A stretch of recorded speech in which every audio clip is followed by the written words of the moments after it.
Salut tout le monde, je reviens aujourd'hui avec une petite vidéo de film pour vous présenter quelques films qui pour moi sont bien à regarder à Noël. J'ai eu l'idée de faire cette vidéo en fait parce que je viens de voir une vidéo de la séance de minuit qui remonte déjà à quelques jours où il avait présenté 5 films d'horreur avec pour thème Noël. Et donc vu que mes lectures ça avance pas trop en ce moment, je me suis dit qu'il fallait que je trouve une idée de vidéo là, donc je me dis que ce serait pas mal de vous faire ma présentation de films de Noël, sachant que pour moi, un film de Noël, c'est pas forcément un film qui parle de Noël, et d'ailleurs dans ceux que je vais vous présenter, il n'y en a pratiquement aucun qui a l'hiver ou Noël comme thème principal, mais en fait pour moi ça doit correspondre à deux critères, à savoir que ça se regarde en famille et que ça fait plaisir à voir et que ça apporte des belles émotions. Parce que voilà, pour moi le film de Noël c'est ça, c'est celui qu'on met le soir avec toute la famille rassemblée et où tout le monde est content de voir ce film, les adultes, les enfants, voilà. Et c'est un moment de partage en fait. Donc, du coup j'ai sélectionné mes films sur ces critères là, donc j'ai vraiment fait ça un peu à l'instinct selon ce que ça m'évoquait comme sensation, comme émotion, plutôt comme émotion parce que comme sensation bon. Et donc je vous ai fait une petite sélection comme ça. Et je vais commencer à vous les présenter tout de suite. Alors j'espère qu'il ne va pas y avoir trop de reflets. Le premier que je vous présente, il s'agit de Jumanji. Donc que j'ai ici dans une édition collector qui était sortie je crois l'année dernière où ils ont refait un petit boîtier comme ça. Jumanji, je l'ai choisi parce que pour moi il correspond très bien à mes deux critères, à savoir que ça se regarde en famille et que ça permet de passer un bon moment. Puisque donc c'est une comédie, je pense que pas mal d'entre vous connaissent un petit peu le thème. Donc c'est avec Robin Williams notamment. Et donc ça raconte l'histoire de deux enfants qui vont découvrir un jeu de société un petit peu bizarre appelé Jumanji. Et lorsqu'ils vont commencer à jouer à ce jeu, il va y avoir des éléments de l'univers du jeu qui vont apparaître dans la réalité. En l'occurrence ça se passe dans une jungle, donc il va y avoir des animaux sauvages qui vont envahir leur maison et il va y avoir aussi l'arrivée d'un homme qui était coincé dans le jeu depuis des années et qui va aider les enfants à survivre aux différents événements qui leur arrivent. Comme je le disais, c'est une comédie, c'est assez déjanté, il se passe un peu tout et n'importe quoi. Je trouve que les effets spéciaux sont pas mal, sachant que c'est un film qui commence un petit peu à dater quand même. Je trouve que les animaux sauvages notamment sont pas mal faits. C'est hyper sympa, c'est vachement drôle à regarder, c'est plein d'action. Robin Williams, il est excellent dans son rôle. Et voilà, je trouve que c'est un film qui est super agréable à regarder à plusieurs. Parce que autant il y a des films où parfois je trouve que c'est mieux de les regarder tout seul pour être vraiment concentré sur son truc. Autant là c'est un film où je trouve que c'est sympa de le voir à plusieurs parce que c'est un film pour rigoler quoi. Et donc il est très très réussi. D'ailleurs il va y avoir un remake qui va sortir là bientôt, voire même qui est déjà sorti, où cette fois-ci le Jumanji se passe dans un jeu vidéo et où les personnages sont aspirés dans le jeu vidéo.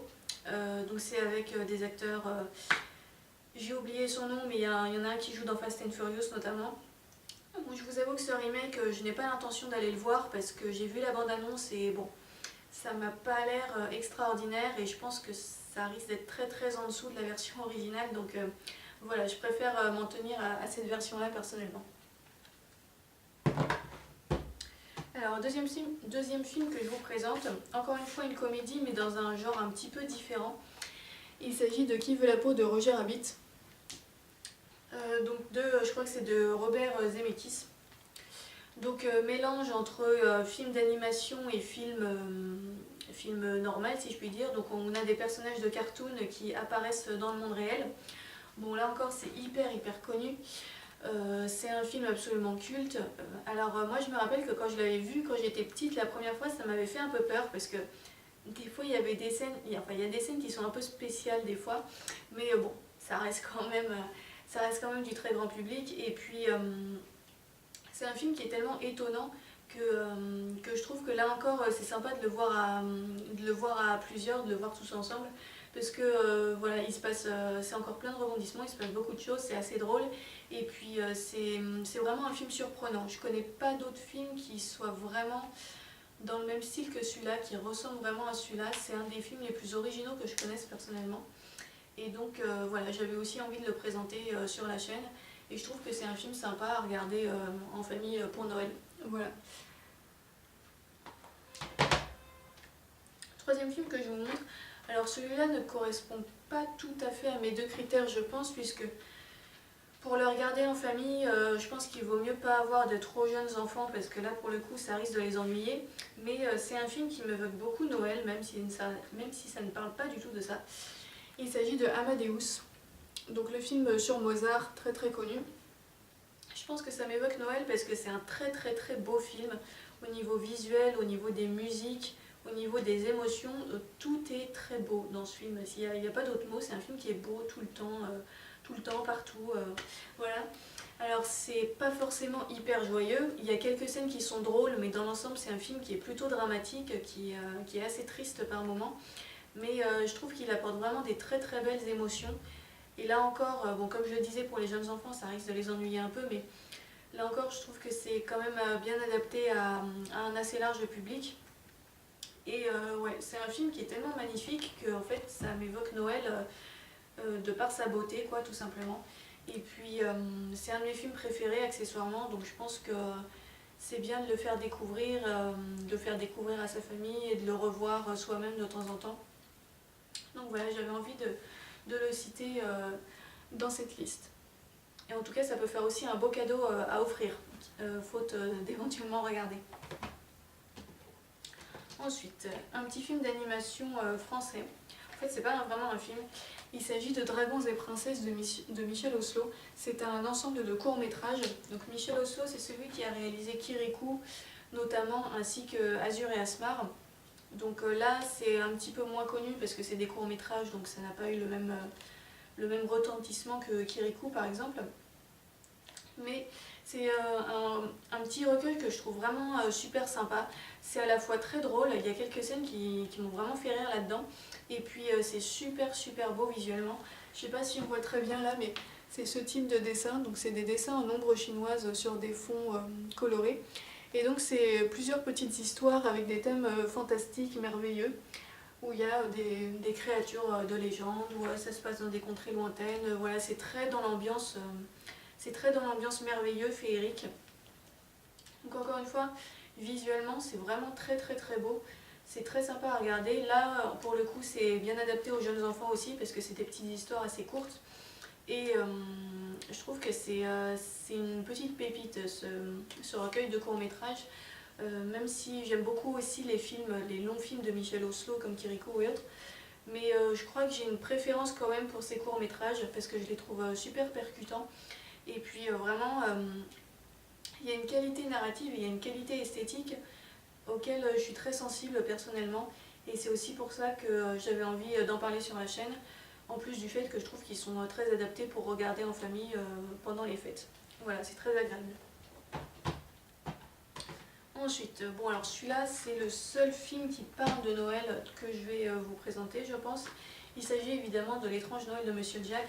Je pouvais pas passer à côté de celui-là parce que quand même, pour moi, quand on me demande de citer un film qui parle de Noël que j'aime bien, en général c'est le premier qui me vient à l'esprit, c'est celui-là. Donc ça parle à la fois de Noël et Halloween, mais je trouve que Noël a quand même une importance un peu plus grande. Et donc, bon, bah, L'étrange Noël de Monsieur Jack, je vais pas vous résumer l'histoire, hein, je pense que tout le monde connaît. Donc, tout simplement, je pouvais pas passer à côté. Là, pour le coup, c'est pile dans le thème des fêtes.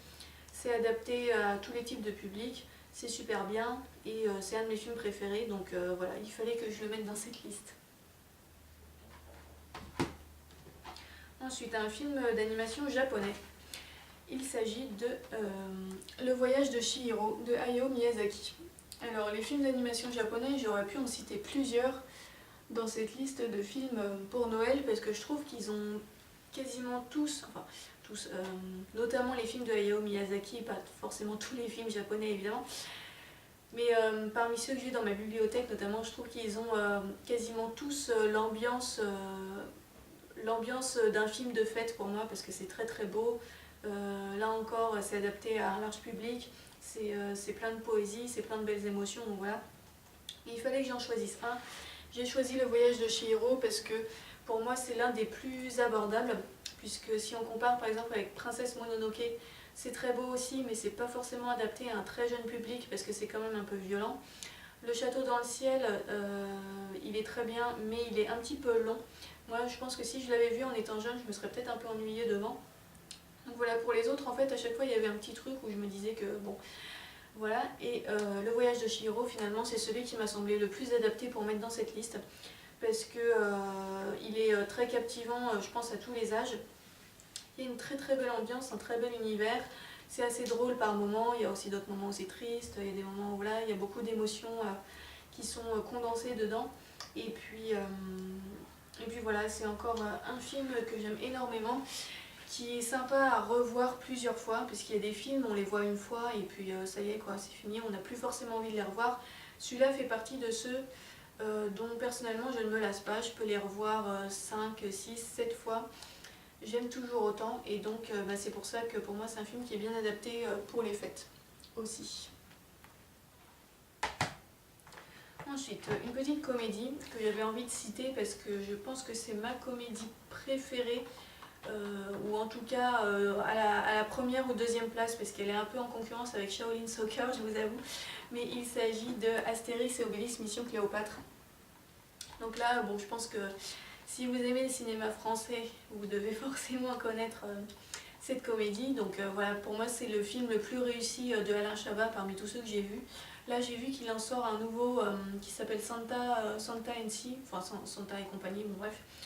J'ai pas l'intention d'aller le voir parce que même si les critiques sont bonnes, la bande-annonce m'a pas donné envie. Et dans tous les cas, je pense que aucune comédie française ne pourra détrôner pour moi Astérix et Obélix Mission Cléopâtre. Ce film il est tellement excellent, mais j'adore quoi. C'est comme pour Le Voyage de Chihiro, c'est un film qui se regarde de nombreuses fois sans qu'on puisse s'en lasser parce que c'est tellement drôle. Et puis c'est un des films préférés de ma famille, donc c'est aussi pour ça que je l'associe aux films qui se regardent en famille parce que voilà, on adore tous ce film dans ma famille, on se dit les répliques par cœur, parfois dans des dialogues comme ça. Et puis voilà, c'est tout simplement excellent. Il fallait que je le cite au moins une fois sur ma chaîne ce film parce que franchement, ça fait partie du très bon cinéma français pour moi. Alors évidemment, c'est pas de la haute couture, on va dire, c'est un film qui est assez populaire, mais franchement, dans son genre, il est hyper réussi, c'est hyper drôle et je trouve que ça fait partie des meilleurs films qu'on a en France. Ensuite, un film pour repartir un petit peu du côté d'Amadeus dans le sens très belles émotions, très belle esthétique. Il s'agit de Moulin Rouge, donc alors j'oublie tout le temps son nom. Luz Barman, je crois. Non, Baz Luhrmann. Oui, voilà, en fait, j'inverse tout le temps les syllabes. Bref. Donc voilà, Moulin Rouge, là encore, c'est hyper connu. Et puis, comme je vous le disais, c'est un petit peu pour les mêmes raisons que Amadeus. C'est pas forcément adapté à un très très jeune public, mais c'est tellement beau, visuellement, émotionnellement, que pour moi, ça m'évoque l'ambiance de Noël, même si ça ne me parle pas du tout de Noël. Là encore, il y a des aspects drôles, il y a aussi des aspects un peu tristes. Mais voilà, c'est un film absolument culte, que j'aime bien regarder aussi de temps en temps, et qui pour moi est très dans l'ambiance festivité, parce que c'est un film qui est très festif aussi, même si ça parle pas de Noël, c'est beaucoup dans l'ambiance de la fête, dans l'ambiance du théâtre, de la joie, de la danse, des chants, des chansons, quoi, tout ce que vous voulez. Donc voilà, pour moi c'est aussi un film sympa à voir pendant les périodes de fête. Ensuite, il m'en reste deux à vous présenter. Donc le premier le premier des deux, bref. Il s'agit de SOS Fantôme. J'avais envie de le citer aussi parce que voilà, c'est une de mes comédies préférées. Et puis là encore, c'est un peu comme Jumanji, c'est un film qui est très drôle, qui est vachement sympa à voir en famille, qui se regarde très bien. Voilà, on peut vraiment mettre ça le soir, même si on est fatigué. Ça se regarde bien même si on est fatigué parce que ça ne demande pas un trop gros effort de concentration, on va dire. Et puis ça met une bonne ambiance dans la maisonnée. Et puis voilà, c'est un film culte encore une fois, donc je sais pas trop ce que je pourrais dire de plus pour vous donner envie de le voir. Mais en tout cas, si vous ne l'avez jamais vu, il faut le voir au moins une fois parce que c'est vraiment excellent. Et enfin, dernier film de Noël que je voulais vous présenter, il s'agit d'une trilogie en fait, donc vous pouvez regarder le numéro que vous voulez. Il s'agit de Toy Story. Donc ça m'a fait penser à Noël parce qu'en fait, notamment dans le 1, ça commence sur un anniversaire et donc c'est un déballage de cadeaux avec des histoires de jouets, etc. Donc du coup forcément ça évoque un petit peu Noël. Et puis bon alors là pour le coup les films Disney Pixar, on pourrait quasiment tous les lister sur la liste, les citer dans la liste des films à regarder à Noël parce qu'ils sont tous super sympas à regarder en famille. Mais là voilà, j'ai choisi Toy Story parce que ça parle de jouets et de cadeaux. Donc du coup j'ai trouvé que c'était particulièrement bien dans l'ambiance. Puis c'est une trilogie que j'adore, parmi les films Pixar c'est ma trilogie préférée, notamment le premier. Pour moi le premier reste le meilleur, même si les deux autres sont sympas aussi. Donc voilà, pour moi c'est une bonne idée de cadeau à faire ou de film à regarder sur la période des vacances. Des vacances de Noël. Voilà, voilà. Donc c'est tout pour cette petite liste, ma petite liste personnelle de conseils de films de Noël que je pouvais faire. Donc ben, peut-être que ça vous aura donné des idées, n'hésitez pas à me le dire si c'est le cas. Et puis dans tous les cas, ben, je suis contente d'avoir pu vous présenter ces films qui sont tous, qui comptent tous pas mal pour moi. C'est vraiment parmi mes films préférés que je vous ai montré là. Et donc ben, j'espère que ça vous aura donné envie d'en découvrir certains ou d'en re-regarder certains que vous connaissez déjà. Et puis ben, voilà, c'est tout pour cette vidéo. Je vous retrouve je ne sais pas trop quand pour une nouvelle vidéo. Et puis si c'est pas avant Noël, ben, je vous souhaite de bonnes fêtes. Voilà, salut!